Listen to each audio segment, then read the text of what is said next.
이제 다 함께 자리에서 일어나셔서 사도신경으로 우리의 신앙을 고백하며 영과 진리로 하나님께 예배드립니다.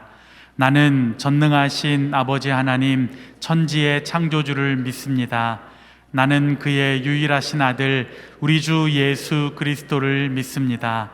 그는 성령으로 잉태되어 동정녀 마리아에게서 나시고 본디오 빌라도에게 고난을 받아 십자가에 못 박혀 죽으시고 장사된 지 사흘 만에 죽은 자 가운데서 다시 살아나셨으며 하늘에 오르시어 전능하신 아버지 하나님 우편에 앉아 계시다가 거기로부터 살아있는 자와 죽은 자를 심판하러 오십니다. 나는 성령을 믿으며 거룩한 공교회와 성도의 교제와 죄를 용서받는 것과 몸의 부활과 영생을 믿습니다. 아멘.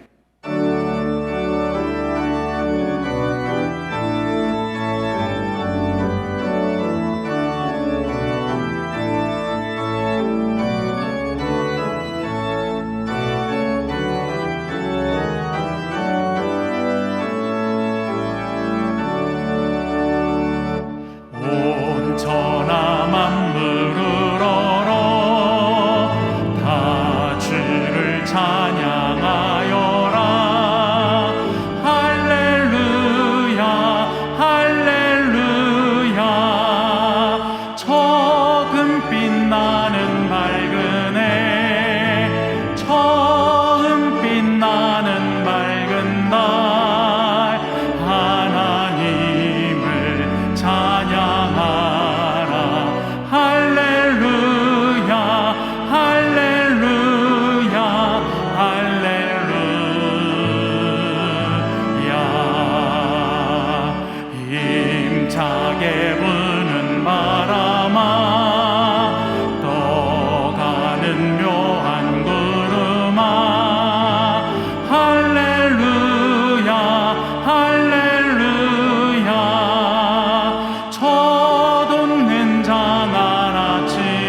다만 내 소리 높여 온 마음을 다해 찬양하리라.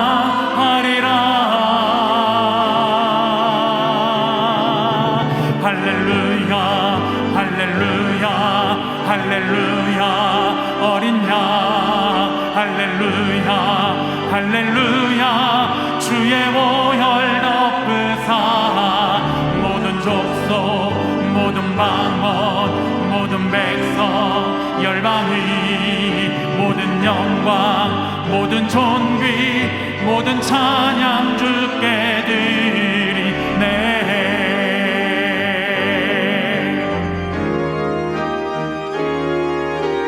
어린 양 피로 씻어진 우리들 은혜로 주 앞에 서 있네. 주 이름으로 자녀된 우리 겸손히 구하오니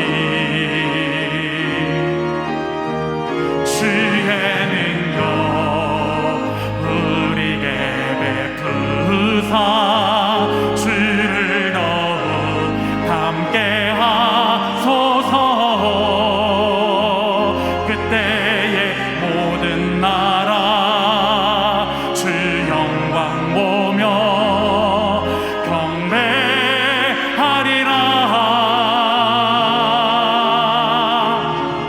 할렐루야 할렐루야 할렐루야 어린 양 할렐루야 할렐루야 주의 보혈 덮으사 모든 족속 모든 방언 모든 백성 열방이 모든 영광 모든 존귀 모든 찬양 주께 드리네.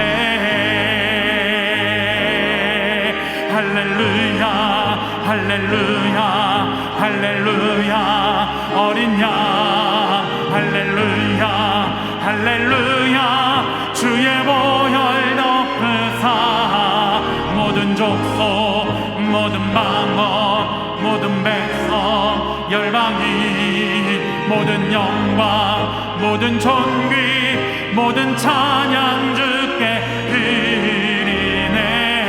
우리 함께 영광의 주님을 찬양합니다.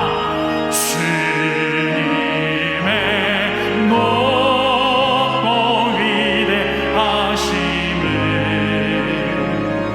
내 영혼이 찬양하네. 주님의 높고 위대하심을 내 영혼이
오늘 우리에게 주시는 하나님의 말씀은 사도행전 16장 19절에서 25절까지입니다.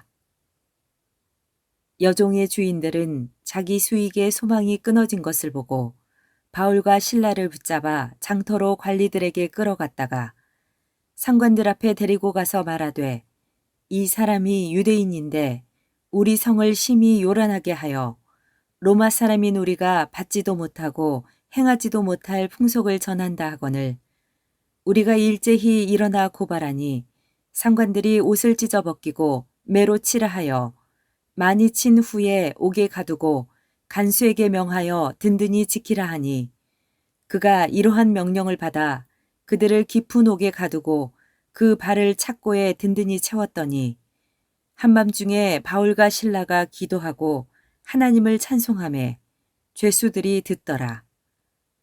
이것은 주님의 말씀입니다. 아멘. 우리는 사도행전 말씀을 통해서 오늘 교회와 성도에게 주시는 하나님의 음성에 귀를 기울이고 있습니다. 우리는 바울의 제2차 선교 여행을 함께 여행하고 있는 중입니다. 바울은 유럽의 첫 성인 빌립보에 이르고 강가에서 루디아를 만나게 되었습니다. 루디아는 만일 나를 주 믿는 자로 알거든 내 집에 함께 유하라 강권을 했습니다. 유럽은 바울에게도 낯선 지역입니다. 생소한 땅입니다. 그러나 하나님은 바울을 그곳으로 부르시면서 조력자를 예비하시고 있었습니다. 저는 군대 입대하는 청년을 위해서 기도할 때 좋은 동료를 만나게 하시고 좋은 상관을 만나게 해달라고 기도합니다. 멀리 유학을 가는 청년을 위해서 기도할 때는 훌륭한 스승을 만나게 해달라고 기도를 합니다. 오늘 하나님께서는 바울에게 좋은 동역자를 만나게 하셨습니다. 바울은 루디아의 집에 머물면서 사람들에게 복음을 전했습니다. 그런데 이 바울 일행이 이동할 때마다 귀신 들려 점을 치는 한 여종이 바울 일행을 향하여 소리쳐 말했습니다. 본문은 이 여자가 얼마나 아름다운지 혹은 나이가 몇 살이 되는지를 말씀하지 않습니다. 이 여인에 대해서는 단 3가지로 소개할 뿐입니다. 귀신 들려 점치는 여종.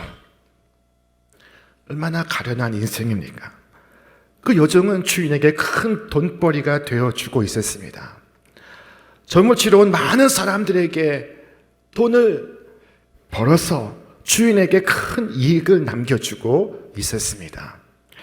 그 여인은 바울 일행을 마주칠 때마다 큰 소리로 외쳤습니다. 이 사람들은 지극히 높은 하나님의 종으로서 구원의 길을 너희에게 전하는 자라. 사도 바울은 이 귀신 들린 여종의 외침을 좋아하지 않았습니다. 여기서 듣기 좋은 말을 한 것 같으나 중요한 문제는 이 귀신 들린 여자가 예수를 믿는 것도 아니요 하나님을 믿는 것도 아니었습니다. 단지 알 뿐입니다. 귀신들도 알고 있습니다. 그러나 회개도 안 하고 믿지도 아니하고 따르지도 않습니다. 이것을 우리가 알아야 합니다. 우리는 성경을 알고 교리를 알고 있습니다. 그러나 그 아는 것 가지고는 되지 않습니다. 알고 있는 그 지식을 가지고 정직하며 그 진리에 내 생명을 의탁해야 하는 것입니다. 그래야 그것이 신앙인 것입니다. 알기는 알면서 따르지 않는 것, 그것이 귀신 들린 여종과 무슨 차이가 있습니까? 그것은 거짓이요 신성 모독입니다. 하나님의 이름을 망령되이 부르는 것입니다. 이런 일이 여러 날 반복되자 바울은 마침내 귀신에게 명령하였습니다. 그 귀신에게 이르되 예수 그리스도의 이름으로 내게 명하나니 그에게서 나오라. 바울은 귀신에게 나오라고 명령했습니다. 어쩌면 이 여종의 지속된 외침이 바울을 향하여 나 좀 살려주세요 라는 외침으로 들렸을지 모릅니다. 귀신 들려 점을 치는 여종, 귀신에게 붙잡히고 주인의 노예로 살고 있는 가련한 여인입니다. 이 바울이 예수의 이름으로 명하여 귀신에게 나오라 할 때 그 순간 귀신이 여인에게서 나갔습니다. 귀신은 그 시로 내쫓겼고 여종은 깨끗해졌습니다. 귀신이 사람에게서 나갔으니 얼마나 좋은 일입니까? 이보다 좋을 수 있습니까? 귀신 들린 사람이 온전해졌으니 다행으로 여겨야 할 것입니다. 그런데 그렇지 않았습니다. 여종의 주인은 돈벌이에 소망이 끊어진 것을 알고 분노했습니다. 그는 바울과 실라를 붙잡아다가 치안관에게 데려갔습니다.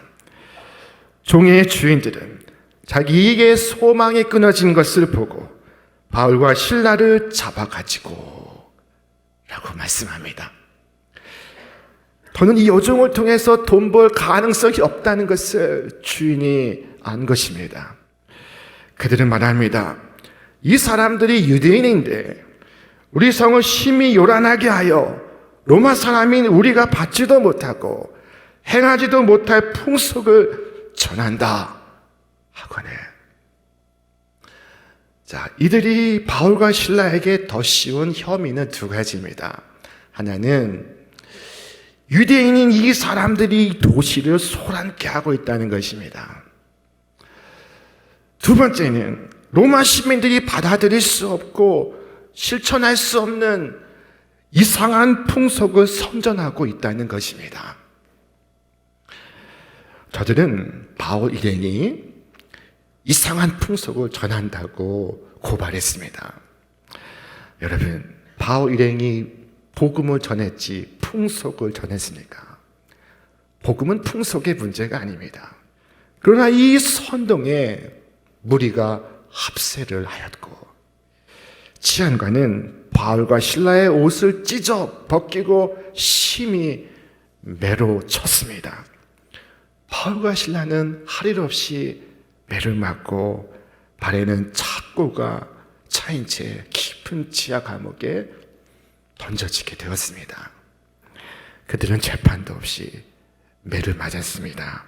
신문도 없이 옥에 갇혔습니다. 이 관리들의 행동은 명백히 불법입니다. 사실 여부를 확인도 하지 않았습니다. 사실인즉슨 바울과 실라는 로마 시민권자들이었습니다. 그러나 그들은 신문도 없이 무조건 바울과 실라를 감옥에 쳐넣었습니다. 본문에 보니 바울과 실라가 기절하였다가 한밤에 깨어난 것 같습니다. 그런데 그 깊은 밤중에 일어나 조용히 기도를 하고 찬송을 부르기 시작합니다. 그들의 찬송이 그 깊은 지하 감옥에 울려 퍼지고 있었습니다. 바울과 실라의 찬송 소리가 한밤중에 감옥 안에 울려 퍼지고 있습니다. 감옥 안에 있던 다른 죄수들이 그들의 찬송 소리를 듣고 있습니다. 그들 가운데는 흉악범도 있습니다. 여러분, 캄캄한 밤중에 부르는 찬송은 많은 사람들에게 감화를 줍니다. 고난 가운데서 신앙을 잃지 않는 모습을 보면서 사람들은 생각했을 것입니다. 저들이 믿는 예수는 누구인가? 저들이 믿는 예수가 누구이기에 저렇게 무자비한 고통과 어려움 속에서 저들은 자신들의 신앙을 지키는가? 그들은 바울과 실라가 기도하고 찬송하는 모습을 보았습니다. 그들의 마음속에 흔들리지 않는 고요와 평온을 보았습니다. 나 같으면 이럴 때 화를 내고, 나 같으면 이럴 때 절망하고, 나 같으면 이럴 때 견디지 못할 텐데 바울과 신라는 그렇지 않았습니다. 그들은 바울과 신라의 모습을 보면서 마음으로 우러르고 있습니다. 매를 맞고도 하나님께 감사의 기도를 드릴 수 있는 것, 이것은 하나님이 주신 마음입니다. 여러분, 이와 같이 세상의 시련 속에서 기도하며 나의 찬송을 부르는 사람이 그리스도인인 줄 믿으시기를 바랍니다. 절망할 것도 없습니다. 낙심할 것도 없습니다. 기도하고 감사하고 찬송하고, 이것이 그리스도인입니다. 바로 그 순간, 그때였습니다. 온 지축이 흔들리고 감옥의 옥토가 흔들리고 철통같이 닫힌 감옥의 문들이 열리고 있었습니다. 발에 채인 착고가 풀려나고 있었습니다. 모든 묶은 것이 풀어지고 있었습니다. 단단히 착고를 채웠는데 착고가 다 풀리고 맙니다. 바울과 신라의 고요한 찬송 소리에 지축이 흔들리고 감옥이 흔들리고 닫힌 감옥의 문들이 활짝 열리고 있었습니다.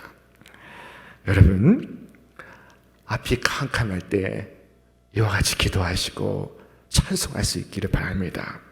바울과 신라는 캄캄한 인생의 한밤중에 있었습니다.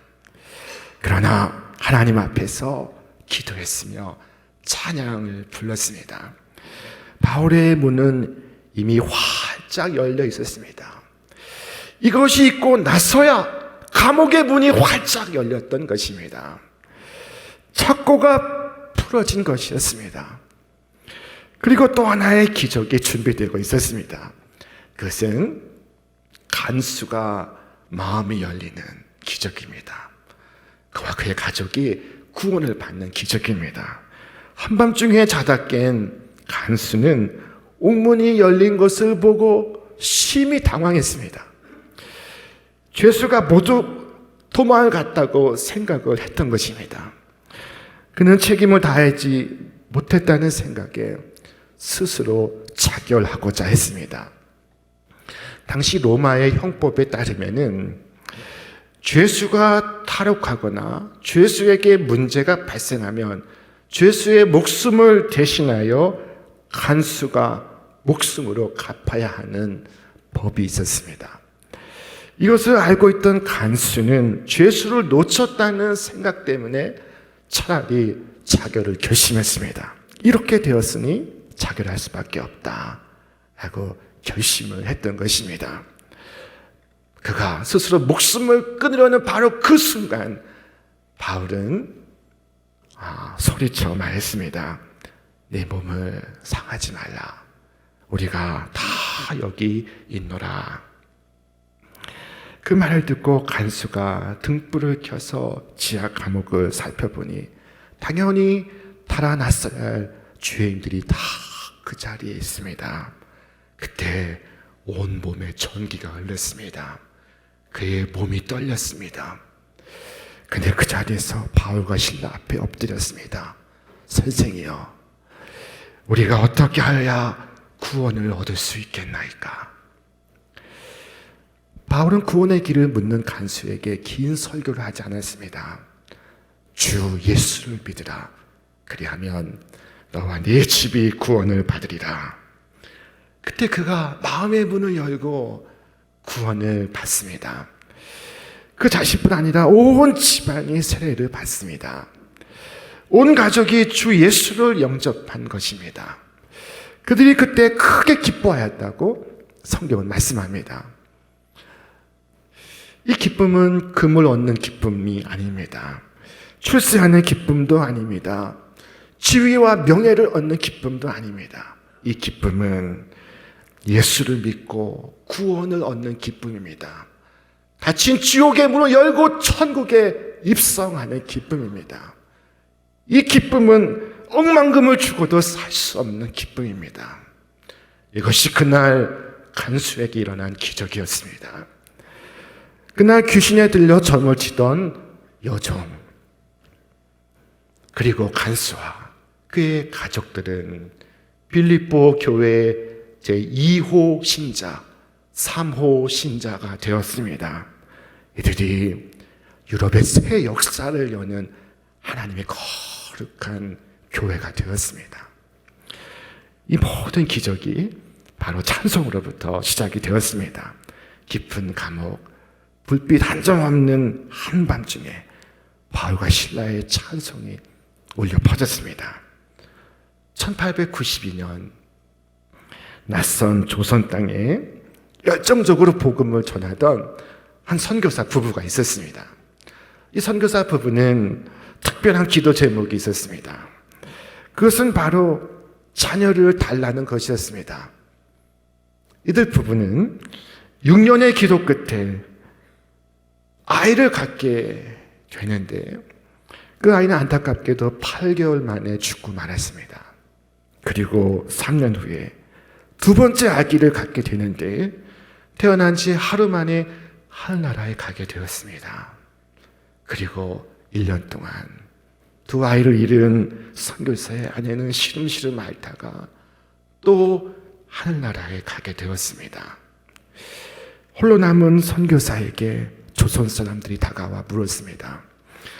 대체 당신이 전하는 예수가 누구이기에 당신을 이렇게 힘들게 하는 거요? 예수가 누구이기에 당신을 이렇게 고난 속에 몰아넣는 거요? 그때 이 선교사님은 대답 대신에 찬송을 지어 부르기 시작했습니다. 예수님은 누구신가? 예수님은 누구신가? 우는 자의 위로와 없는 자의 풍성이며 천한 자의 높음과 잡힌 자의 노임되고 우리 기쁨 대신에. 찬송가 96장입니다. 밀러 선교사가 지은 우리 찬송입니다. 인간의 힘으로 이겨낼 수 없는 불행의 늪에 빠졌지만 그는 쓰러지지 않았습니다. 그 자리에서 그의 찬송을 불렀습니다. 그의 찬송은 많은 조선 사람들에게 형용할 수 없는 감동을 주었고 그들을 주께로 인도하였습니다. 비록 바울과 실라는 억울하게 매를 맞고 옥에 갇혔지만 그러나 그들 역시 그 속에서 그들의 찬송을 불렀습니다. 그들의 그 찬송이 간수와 그의 가족들을 주께로 인도하고 있었습니다. 찬송은 하나님을 인정하는 행위입니다. 찬송은 소망의 행위입니다. 찬송은 하나님의 섭리를 믿는 행위입니다. 모든 일을 통하여 모든 것이 합력하여 하나님의 기뻐하시고 온전하시고 선하신 뜻이 이루어지는 것을 믿는 행위입니다. 바울과 실라는 하나님께서 왜 자신들을 감옥에 가두셨는지 이유를 알지 못했습니다. 그들은 아시아에 머물고자 했으나 성령께서 그들을 빌립보로 인도하셨습니다. 그러나 빌립보에서 그들의 발은 착고에 채워지고 그들의 몸은 옥에 갇혀 있습니다. 하지만 그 속에서 그들의 찬송을 부릅니다. 어떤 때는 좋은 일로 하나님께서 우리를 사용하시지만 어떤 때는 피하고 싶은 고난을 통해서 하나님께서 우리를 사용하십니다. 지금 하나님께서 바울과 실라를 사용하시고 있는 중입니다. 우리의 하루에는 낮과 밤이 있습니다. 우리의 일생에도 낮이 있고 밤이 있습니다. 낮처럼 밝을 때가 있습니다. 평안할 때가 있습니다. 무사할 때가 있습니다. 그러나 밤과 같은 때가 또 있습니다. 역경의 순간이 있습니다. 위기의 순간이 찾아옵니다. 사망의 음침한 골짜기를 지나갑니다. 이 깊은 밤이 올 때 우리 믿는 사람들은 무엇을 할 것입니까? 우리가 해야 할 일이 무엇입니까? 그것은 찬송을 부르는 것입니다. 이 세상에는 수많은 노래가 있습니다. 행복의 노래가 있고 환희의 찬가가 있고 승리의 노래가 있고 그리고 가슴을 뛰게 하는 사랑의 연가가 있습니다. 자, 그러나 우리를 진정으로 감동시키는 노래는 인생의 한밤중에 부르는 노래입니다. 인생의 처절한 고통의 때에 하나님을 향해 노래하는 것입니다. 사방에 다 맡겨버린 캄캄한 옥에서, 절망의 자리에서 하나님을 향해 나의 찬송을 부르는 것입니다. 우리 가운데 문자 그대로 환난과 고통의 밤을 지나가는 분이 여기 계십니까? 어떤 어려움 중에 여러분이 서 계십니까? 사랑하는 이를 잃었습니까?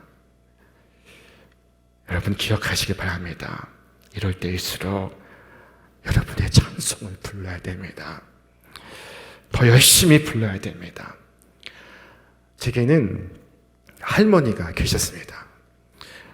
제가 중학교를 다닐 때 할머니가 92세의 일기로 하늘나라의 부름을 받으셨습니다. 할머니는 일제치하에서 남편을 잃었습니다. 그리고 자식을 잃었습니다.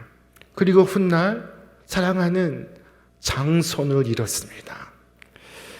자, 그리고 연로하신 할머니가 홀로 찬송을 부르는 모습을 저는 선명히 기억합니다. 찬송가를 펴놓으시고 찬송을 한 장 한 장 부르십니다. 할머니가 아시는 찬송가 곡은 하나인데 그 곡조로 찬송가 1000곡을 부르시는 분이십니다. 음표도 모르시지만은 찬송을 부르신 데는 아무 어려움이 없습니다. 학교에서 다녀오면 제가 할머니 곁에서 같이 찬송을 부릅니다. 할머니와 저의 이중창의 집안에 울려 퍼집니다. 할머니는 당신의 찬양하는 모습을 통해서 모든 가족에게 찬양할 의무가 있다는 사실을 알려주고 있었습니다. 바울과 실라는 찬송하고 있습니다. 그들의 몸은 옥에 갇혔으나 그들의 심령은 옥에서 나와 하나님을 찬송하고 있습니다. 그들이 속박에서 벗어났기 때문에 간수와 그의 가족들 또한 영적인 속박에서 벗어나게 해줄 수 있었던 것입니다. 여러분, 이처럼 누군가를 속박에서 벗어나게 해주기 위하여 나 자신이 자유한 그리스도인이 되시기를 바랍니다. 인생의 한밤중의 노래, 이것은 아무나 부를 수 있는 것이 아닙니다. 이것은 오직 그리스도인이 아니면 부를 수가 없는 노래입니다. 우리는 이 노래를 부르기 위하여 세상 속에 부름을 받았습니다. 오늘 역경의 밤, 고통의 밤, 슬픔의 밤을 지나가는 분이 계십니까?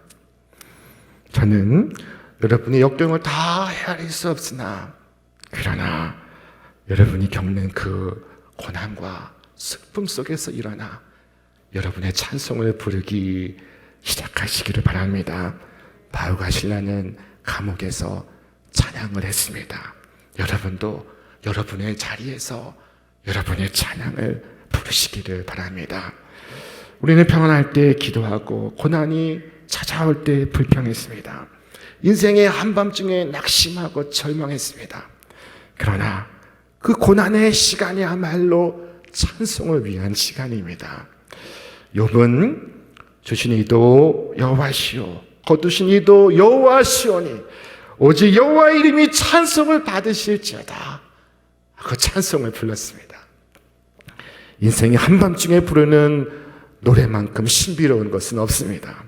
고통 중에 부르는 찬송만큼 힘이 있는 것은 없습니다. 그때 부르는 찬송의 깊이와 은혜의 넓이는 경험하지 않은 사람은 이해할 수 없는 것입니다. 여러분, 오늘 본문은 우리에게 이 세상에서 가장 아름다운 노래를 우리에게 소개하고 있습니다.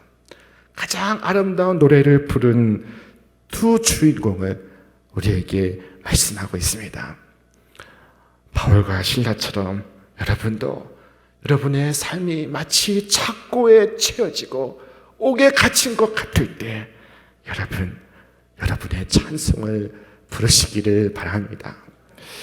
오직 그것이 나의 삶을 옥죄고 있는 감옥의 문을 활짝 여는 열쇠가 되는 것을 믿으시기를 바랍니다. 오늘 내 앞에 옥문이 열리며 착고가 풀어지는 엄청난 기적이 오늘을 살아가는 여러분과 저에게 다시 일어나기를 주님의 이름으로 축원합니다. 축원합니다. 이제는 우리 주 예수 그리스도의 은혜와 하나님의 사랑과 성령의 역사하심이 어떤 상황 속에서도 바울과 실라처럼 하나님께 다 맡기며 나의 찬송을 힘있게 부르는 우리 모든 성도들 위해, 저들의 가정과 일터와 기업 위에 이제로부터 영원토록 함께 하시기를 간절히 축원하옵나이다. 아멘.